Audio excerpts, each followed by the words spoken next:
Pertanyaan-pertanyaan terkait dengan pelaksanaan sertifikasi ini rata-rata kapan dilaksanakan, berbayar atau tidak dan sebagainya. Mungkin akan kami sampaikan secara garis besarnya umumnya saja bahwa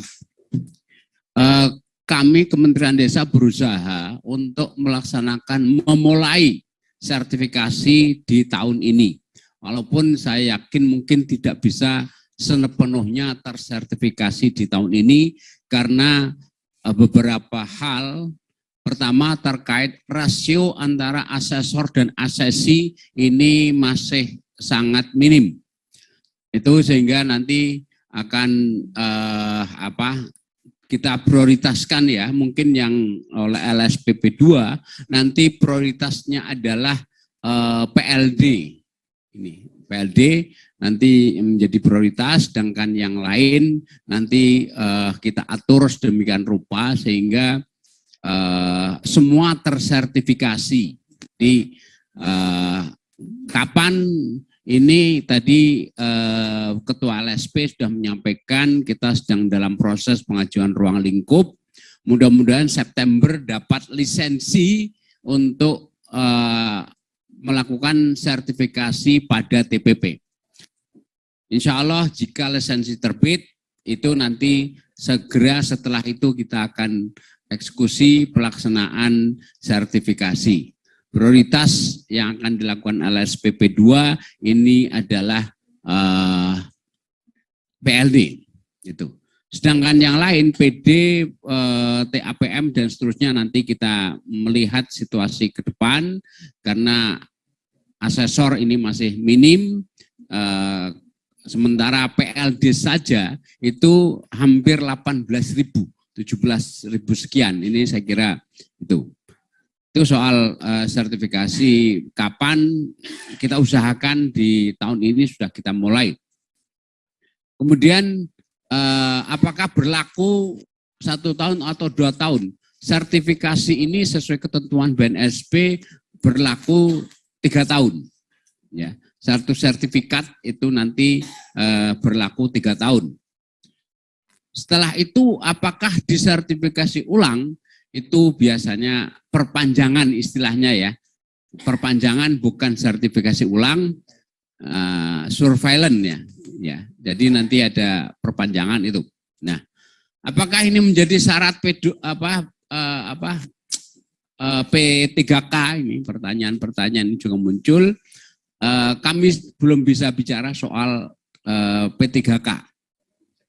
Itu penunggu kebijakan pimpinan, apakah ini nanti akan menjadi syarat atau tidak, atau nanti ini kan pimpinan sedang mendorong itu, apakah nanti bagaimana kelanjutannya soal P3K, kami belum bisa memberikan jawaban yang pasti. Berkas apa saja yang perlu disiapkan untuk sertifikasi pendamping? Saya kira tadi sudah jelas oleh Pak Ismail. 1, nanti seluruh yang memohon sertifikasi akan mengisi apel 01, 02. 02 dilampiri dengan bukti portofolio. Portofolionya apa? Itu Bapak Ibu bisa melihat di unit kompetensi sesuai dengan skema masing-masing. Gitu. Syarat dan ketentuan untuk disertifikasi tadi sudah jelas ya. Itu nanti ada di skema. Itu tadi Pak Ismail sudah menyampaikan syaratnya apa. PLD misalnya minimal SLTA, punya pengalaman 2 tahun. Intinya kalau secara kualifikasi sudah masuk existing sebagai pendamping, itu sudah memenuhi syarat. Syarat administrasi lainnya itu terkait dengan tadi SK Kepala Badan atau kontrak. Itu nanti yang bisa dilakukan. Minimal berapa tahun portofolio yang harus disiapkan, dokumen apa saja yang menjadi kompetensi untuk diajukan ke asesor. Portofolio berapa tahun tadi sudah dijelaskan oleh Pak Ismail, sesuai dengan keakurasian ya dari portofolio itu sendiri. Itu mestinya contoh ya, kalau bicara soal fasilitasi perencanaan desa, maka perencanaan kan dilakukan setiap tahun. ya. Tentu kita berharap bukti portofolio yang 2-3 tahun terakhir ini menjadi portofolio. Jangan sebagai merencanakan di 10 tahun lalu punya dokumen disampaikan hari ini, saya kira tidak. Tapi sesuai dengan keupdatean daripada bukti portofolio. Kemudian sertifikasi pendamping, ya. Bagaimana mekanismenya ini berulang-ulang. Insya Allah setelah LSPP 2 memperoleh lisensi, kita akan segera melaksanakan sertifikasi walaupun terbatas, misalnya karena kapasitas asesor dan juga hal yang lain. Kemudian mekanisme seperti apa tadi sudah dijelaskan. Ya. Bagaimana kelanjutan TPP yang dianggap tidak lolos walaupun sudah mengabdi sejak 2015. Di panduan Rapermen tentang panduan penyelenggaraan uji kompetensi sertifikasi TPP, itu orang yang dinyatakan belum kompeten boleh mengulang, dan bahkan sesuai ketentuan BNSP itu juga boleh mengulang dan harus mengulang sesuai kompetensi yang dinyatakan belum kompeten. Misalnya PD ada 15 unit kompetensi. Setelah diuji oleh asesor, ternyata ada 11 yang lolos, yang dinyatakan kompeten, 4 belum lolos.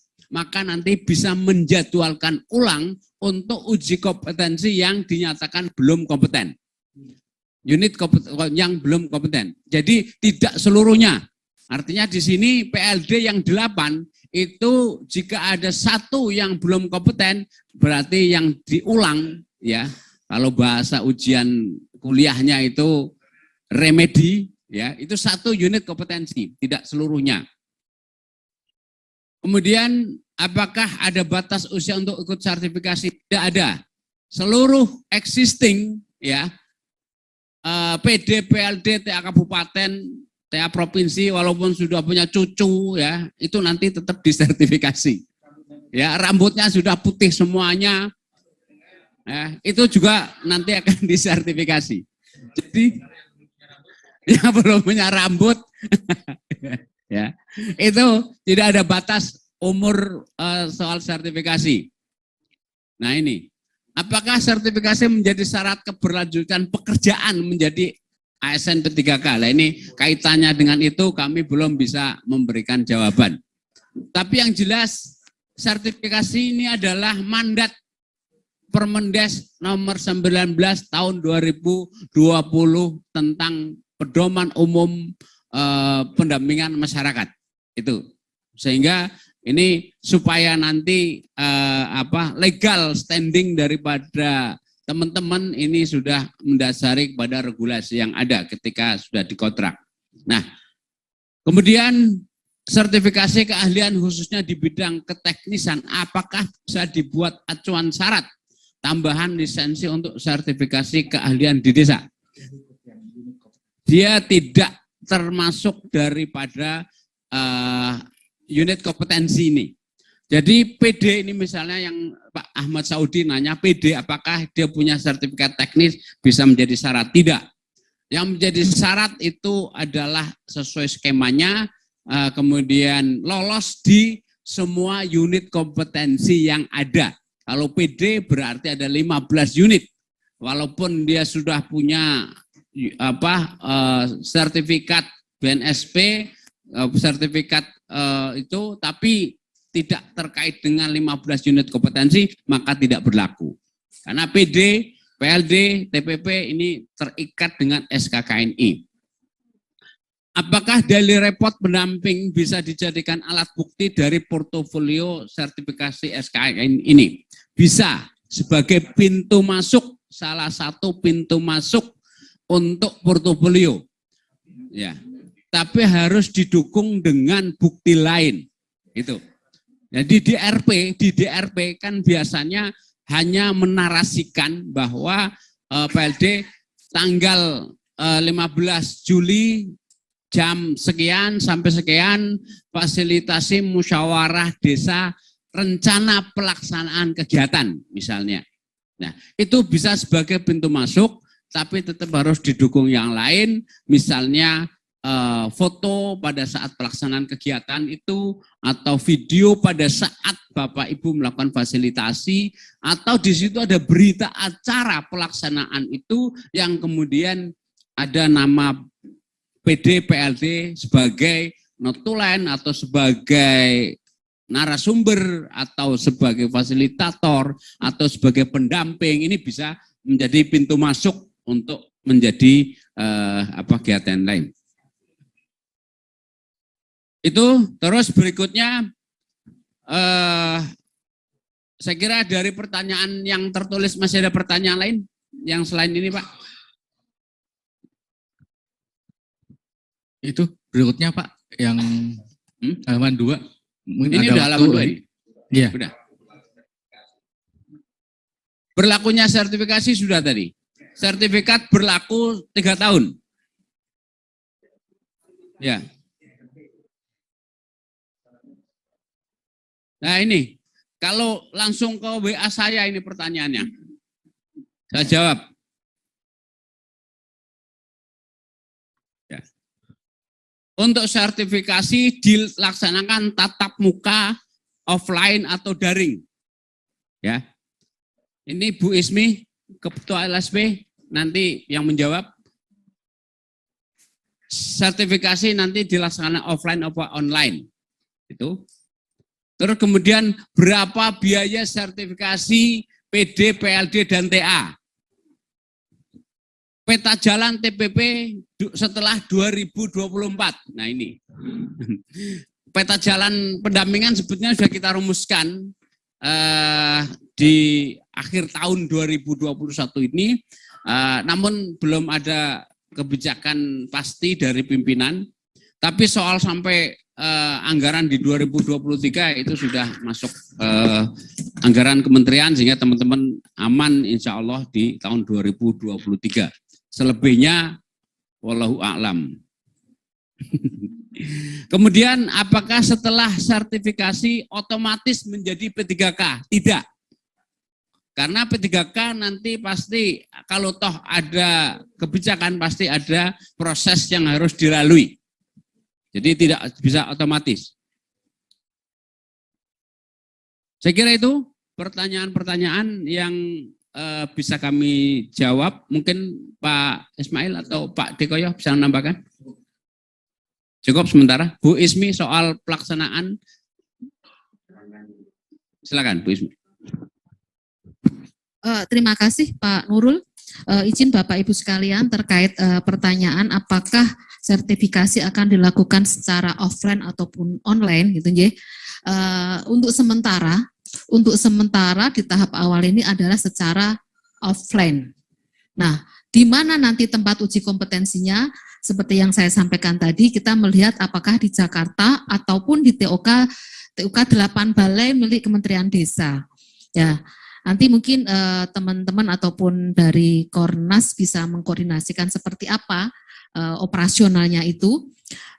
Kan rencananya juga mungkin tidak semua provinsi dulu ya, kita nanti akan ada semacam uji coba dulu di beberapa lokasi yang mungkin terjangkau oleh kita, karena hal ini terkait dengan ketersediaan anggaran. Anggaran kami terbatas, kemarin ada automatic adjustment, tapi tetap sertifikasi harus berjalan. Namun demikian, untuk mengakomodir rencana sertifikasi sebanyak hampir lebih dari 33.000 TPP, akan dirancang pelatihan ini secara online dan koordinasi dengan BNSP sangat dimungkinkan, namun kita harus menyiapkan sarana prasarana yang sangat-sangat memadai, termasuk TUK, baik TUK katakanlah kita di Jakarta ya asesornya, dan bagaimana pengaturan TUK kepada asesi-asesi yang ada di daerah. Nah ini mungkin kita masih harus banyak berkoordinasi dengan BNSP untuk menyiapkan semua itu. Mungkin itu saja. Tadi saya sekilas melihat ada pertanyaan tentang DRP. Mungkin Pak Nurul sudah memberikan, tapi sedikit saja ya, bahwa benar DRP adalah menjadi portofolio yang utama. DRP adalah pintu masuk kita, asesor melihat apakah yang sudah dilakukan teman-teman TPP. Nah, dari DRP tadi, katakanlah Bapak Ibu sudah melakukan fasilitasi tentang musyawarah desa. Mungkin di dalam DRP-nya seperti itu. Kami tapi akan melihat mana buktinya. Adakah berita acaranya, adakah undangannya, adakah dokumentasinya, adakah surat tugasnya, dan laporannya juga. Nah ini mohon Bapak Ibu sudah segera melengkapi hal-hal yang terkait dengan DRP, karena tidak cukup misalnya di dalam DRP itu tadi ya melakukan fasilitasi musyawarah desa, itu tidak cukup, itu belum lengkap secara tertelusur apakah benar. Menurut saya ini, karena bagaimanapun tugas kita adalah menelusuri, mencari bukti-bukti bahwa asesi kita ataupun peserta uji kompetensi itu diyakini melakukan kegiatan sesuai yang ada di dalam unit kompetensi. Mungkin itu yang dapat kami sampaikan kepada Bapak Ibu sekalian. Monggo disisir terkait dengan DRP yang sudah ada, sesuai dengan unit-unit kompetensinya dan dilengkapi seperti apa persyaratannya. Nah, mohon izin juga, bukan asal melengkapi ya, tapi tetap harus terlegalitas, maksudnya seperti itu. Apakah memang minimal misalnya ada tanda tangan surat pengesahan kepala desa. Nah, satu lagi mungkin juga buat tidak hanya kepada teman-teman PLD, juga PD, Kabupaten, Provinsi, dan Pusat, suatu saat melakukan tugas-tugas di lapangan, jika tanda kutip kita tidak mempunyai legalitas yang ada, mungkin perlu ada semacam form ini Pak D dari Kornas ya, semacam surat pengesahan bahwa benar datang ke kabupaten dalam rangka apa, itu ditandatangan dari pihak sana Pak, seperti kita ya di PSM seperti itu juga. Jadi ada surat tugas, ada surat pengesahan, kalau salah satu hilang masih bisa ditelusuri lah bukti-buktinya. Mungkin itu yang dapat kami sampaikan. Terima kasih. Waktu saya kembalikan Bapak Moderator.